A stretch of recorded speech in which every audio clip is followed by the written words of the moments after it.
আসসালামু আলাইকুম। তো কি অবস্থা সবার? সবাইকে রমজানের শুভেচ্ছা, রমজানুল মুবারক। প্রতি বছর রমজান মাসে টেলিভিশনে একটা বিশেষ প্রোগ্রাম দেখতাম, যেখানে ঢাকার ঐতিহ্যবাহী চকবাজার সহ বিভিন্ন স্থানের ইফতারের আয়োজন তুলে ধরা হতো। বিশেষ করে চকবাজারের ইফতার বাজার আমার কাছে দারুণ আকর্ষণীয় লাগতো, কারণ এখানে নানা ধরনের বাহারি ঐতিহ্যবাহী খাবার দেখা যেত।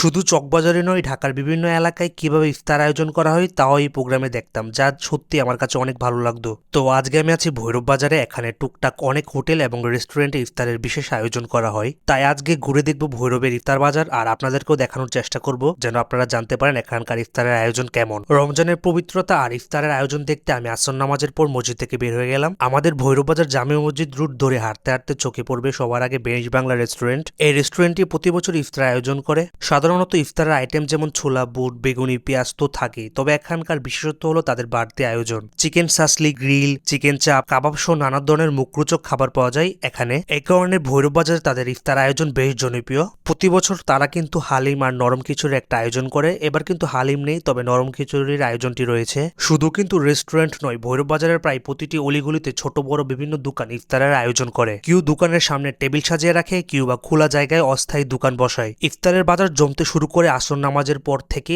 আর সময় যত গড়ায় ভিড় ততই বাড়তে থাকে। ইফতারের অন্যতম জনপ্রিয় খাবার হলো হালিম। ভৈরব বাজারের বিভিন্ন জায়গায় গরু, খাসি, মুরগির হালিম বিক্রি হচ্ছে। প্রতিটি দোকানের সামনে কাস্টমারদের বেশ ভিড় দেখা যাচ্ছে। বিরিয়ানির প্রতি আমাদের বাঙালিদের কিন্তু সবসময় একটু বেশি আগ্রহ থাকে। বাজারে বিভিন্ন বিরিয়ানি দোকানে দেখা যায় উপচে পড়া ভিড়। মুরগ পোলাও, ডিম পোলাও, গরুর বিরিয়ানি সবকিছু বিক্রি হচ্ছে দ্রুত গতিতে, আর অনেকে বাসার জন্য এইসব খাবার কিনে নিয়ে যাচ্ছেন। ফলের মধ্যে ইফতার বাজারে সবচেয়ে চাহিদা রয়েছে তরমুজের। রোজার সময় ঠান্ডা ও সতেজ এই ফলের কদর বেড়ে যায় বহুগুণ। তবে এবারের তরমুজের দাম একটু বেশি মনে হচ্ছে, কারণ এখন এটি কেজি হিসাবে বিক্রি হচ্ছে, যেখানে আগে পিস হিসাবে বিক্রির চল ছিল। তরমুজের পাশাপাশি খেজুরের দোকানেও কিন্তু বেশ ভিড় দেখা গেল। রমজান মাসে খেজুর খাওয়ার বিশেষ ফজিলত রয়েছে, আর তাই সবাই ইফতারের জন্য খেজুর কিনতে আসে। এছাড়া সিজনাল ফল হিসেবে বাজারে আনারসও পাওয়া যাচ্ছে, যা অনেকে ইফতারে খেতে পছন্দ করে। আনারস শুধু কিন্তু সুস্বাদু নয়, এতে থাকা পুষ্টিগুণ শরীরের জন্য বেশ উপকারী। রমজান মাসে প্রতিটি মিষ্টির দোকানে পাওয়া যায় বুন্দিয়া, যা বছরের অন্যান্য সময় খুব একটা দেখা যায় না। এটি ইফতারের অন্যতম জনপ্রিয় মিষ্টান্ন,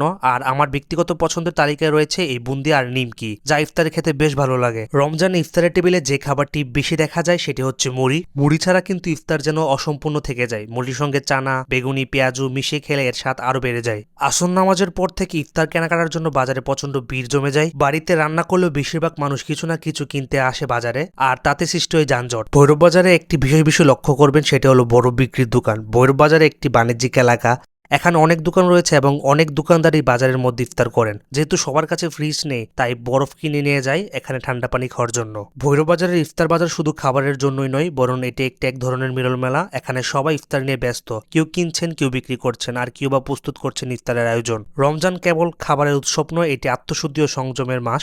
আর ইফতার শুধু একটি খাবার গ্রহণের সময় নয়, বরং এটি একটি অপার বরকতের মুহূর্ত। সারাদিনের রোজার পর যখন কেউ ইফতার করে, তখন তার জন্য আল্লাহর বিশেষ রহমত নেমে আসে। রোজাদারদের জন্য ইফতারের মুহূর্তটি অত্যন্ত আনন্দের, এবং তার দোয়া এই সময় কবুল হয়। এছাড়া কাউকে ইফতার করানো অত্যন্ত সোয়াবের কাজ। রমজানের এই ইফতার আয়োজন শুধু খাবারের বৈচিত্র্যের জন্য নয়, বরং এটি সৌহার্দ্য, ভ্রাতৃত্ব, আত্মশুদ্ধির এক অনন্য উপলক্ষ।